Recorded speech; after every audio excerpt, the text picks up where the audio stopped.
You've heard the name Genghis Khan, a leader synonymous with conquest. But what truly held his vast empire together wasn't just his armies, but something far more powerful: a revolutionary legal code. What were the punishments that forged one of history's greatest empires, not just through fear, but through order? Let's step back into the 13th century. Genghis Khan established a set of laws known as the Great Yasa. This wasn't just a list of prohibitions. It was the bedrock of his new society, designed to unify a collection of nomadic tribes into a disciplined, cohesive force. While many imagine brutal measures, the true genius of the Yasa lay in its focus on loyalty, fairness, and responsibility. It was a code that applied to everyone, from the lowest soldier to the highest commander. Imagine being a Mongol warrior. Your word is your bond.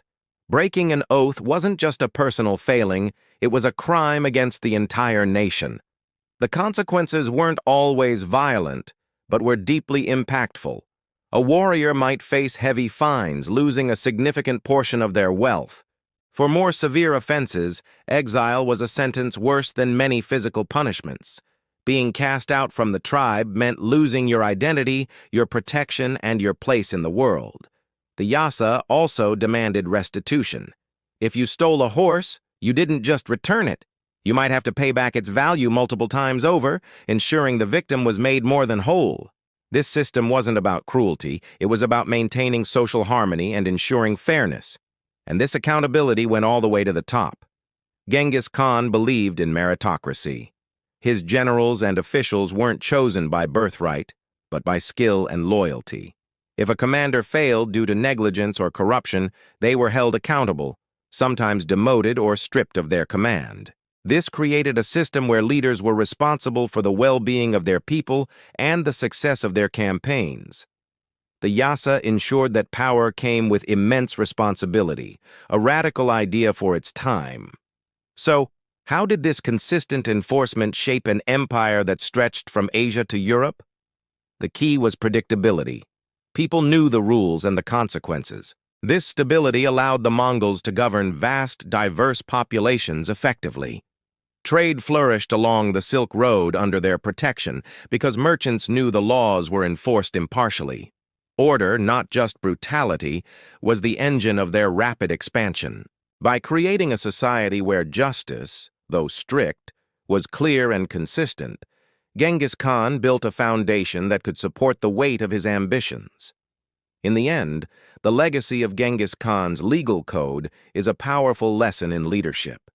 It shows that true strength isn't just about military might, but about establishing a system of justice and order that everyone can believe in. The Yasa demonstrates how clear rules and consistent enforcement can foster unity, discipline, and social cohesion on an epic scale.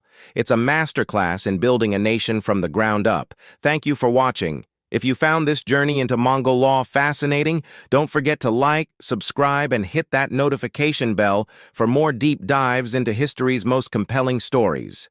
Have you ever wondered what held the largest contiguous land empire in history together?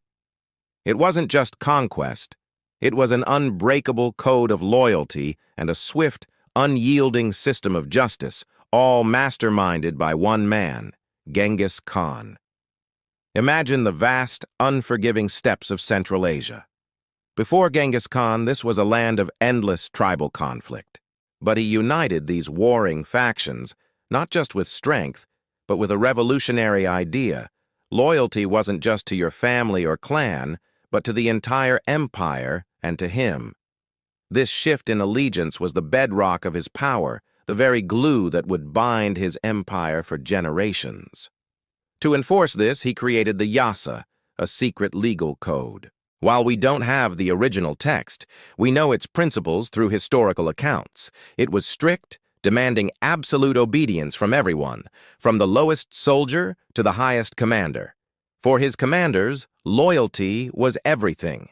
They were expected to lead with integrity and courage, knowing their actions reflected directly on the Khan. His envoys, messengers of his will, traveled under a banner of absolute protection. Harming an envoy was like declaring war on the Khan himself. The Yasa wasn't just a set of rules, it was a social contract that promised order and stability in a world that had known only chaos. But what happened when this trust was broken? Betrayal was the ultimate crime. Take the story of Jamuka, Genghis Khan's childhood friend and later his greatest rival. After years of conflict, Jamuka's own men betrayed him, delivering him to Genghis Khan, expecting a reward.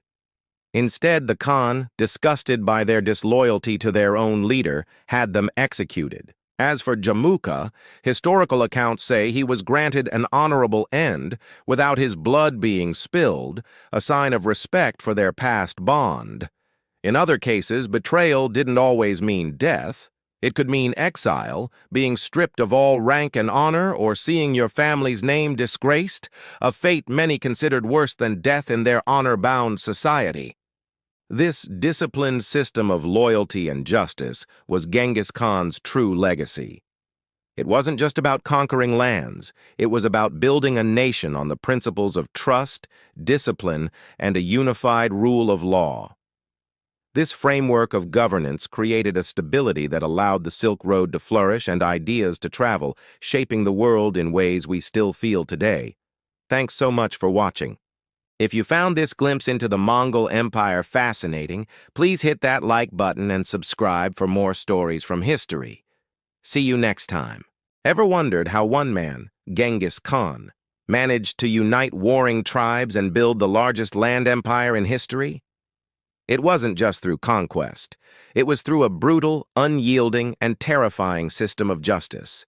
Welcome to the world of the Great Khan, where honor was everything, and the price for breaking the code was unimaginable. Picture the vast, unforgiving Mongolian steppe. For the nomadic tribes, survival depended on absolute loyalty. Betrayal wasn't just a crime, it was a death sentence for the entire group. Genghis Khan understood this to his core. He forged these fragile alliances into an unbreakable empire with a set of laws known as the Yasa. The rules were simple, the punishments anything but. Theft? Stealing a horse wasn't just taking property, it was crippling a warrior. The penalty was death. Adultery? It destroyed the fabric of family and clan. Death. Cowardice in battle? It endangered everyone. Death. Genghis Khan believed that a swift, harsh penalty prevented future crimes far more effectively than any prison.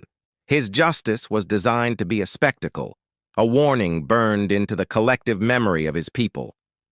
Now let's talk about the most infamous punishment of all, being buried alive. Legends paint a gruesome picture of traitors and enemies being interred while still breathing.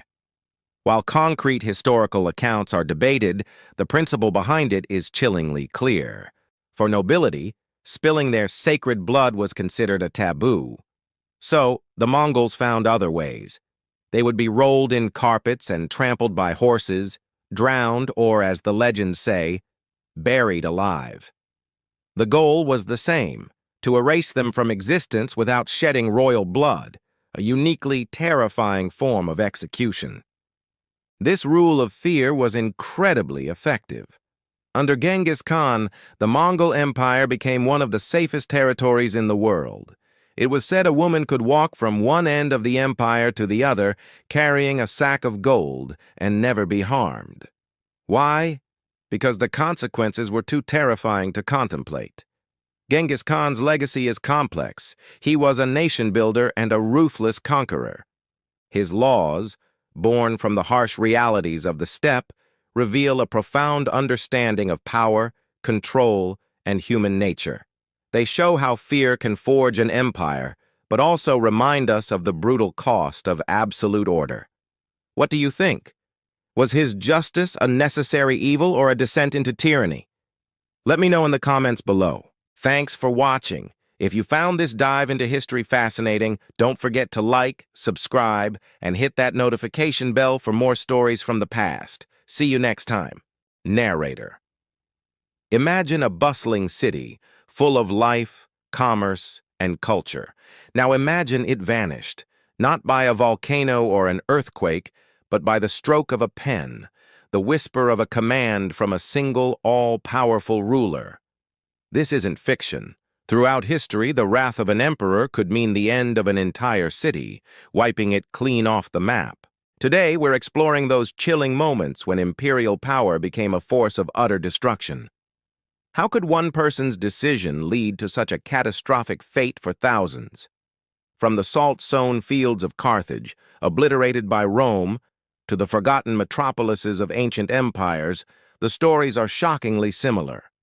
It often starts with a political crisis, a rebellion, or simply a ruler's whim. A city becomes a symbol of defiance, and to make an example, the order is given: erase it.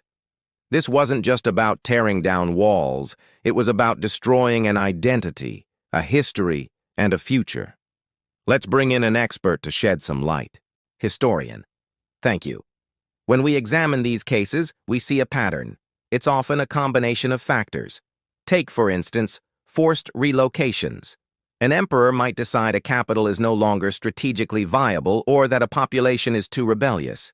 The entire city is then ordered to move, sometimes hundreds of miles away. Those who resisted faced dire consequences. The original city, abandoned, would quickly fall into ruin, swallowed by nature. It's a stark reminder that a city is more than its buildings. It's its people. When the people are gone, the city dies. These weren't just policy decisions. They were humanitarian crises on a massive scale. Narrator. Exactly. The human cost is staggering. These events are not just footnotes in history. They are profound lessons about unchecked authority and the fragility of civilization. When power is concentrated without accountability, the consequences can be devastating. These ghost cities serve as memorials, silent witnesses to the importance of just and ethical leadership. They compel us to remember the lives that were uprooted and the cultures that were lost, reminding us that true strength lies in building up, not tearing down. The resilience of humanity, however, is that we remember, we rebuild, and we learn. By studying these fallen cities, we honor the memory of those who lived there and arm ourselves with the wisdom to prevent such tragedies from happening again. Thanks for watching. If you found this journey into the past insightful, please like this video and subscribe for more historical deep dives. See you next time. Scene opens with dramatic sweeping shots of the Mongolian steppe, transitioning to animated maps showing the rapid expansion of the Mongol Empire. From the endless steppes of Central Asia, a power emerged that would redefine the world. This wasn't just another nomadic confederation. This was the dawn of the Mongol Empire. But how did a relatively small group of tribes, led by a man named Temujin, forge the largest contiguous land empire in history? The answer isn't just in their bows or their horses. It was in their mastery of a weapon far more potent: fear. Scene cuts to a tense, animated depiction of a Mongol siege.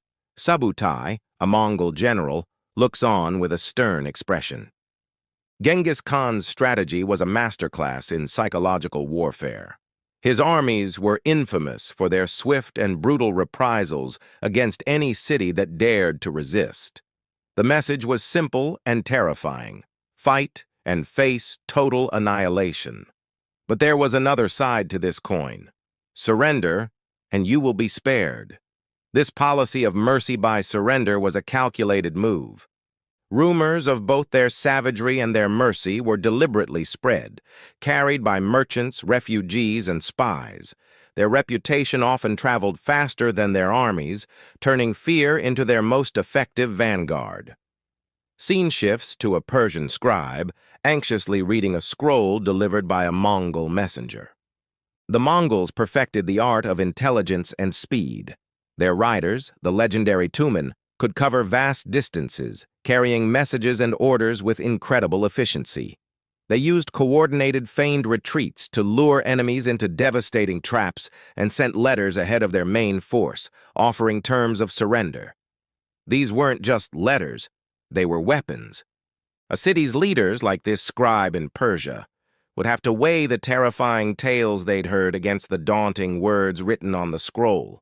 More often than not, the choice was clear: Cities would throw open their gates, choosing to pay tribute rather than face the alternative. The fear of the Mongols had conquered them before a single arrow was fired. Scene shows a montage of the Pax Mongolica, a European envoy trading peacefully, a northern Chinese villager tending her crops under Mongol protection, flourishing trade routes on a map. And what came after the fear? Order. Once a territory was absorbed, the Mongols established a surprisingly stable and disciplined system. They protected trade routes like the Silk Road, creating an era of unprecedented continental trade and communication known as the Pax Mongolica, or Mongol Peace. Tribute systems were put in place, and a strict rule of law was enforced. Fear was the tool used to build the empire, but it was discipline, logistics, and a pragmatic policy that sustained it. Genghis Khan taught the world a final, brutal lesson. Fear can craft compliance, but only structure can forge a lasting legacy. Thanks for watching. If you found this journey into the past as fascinating as we did, don't forget to like, subscribe, and hit that notification bell for more deep dives into history. See you next time.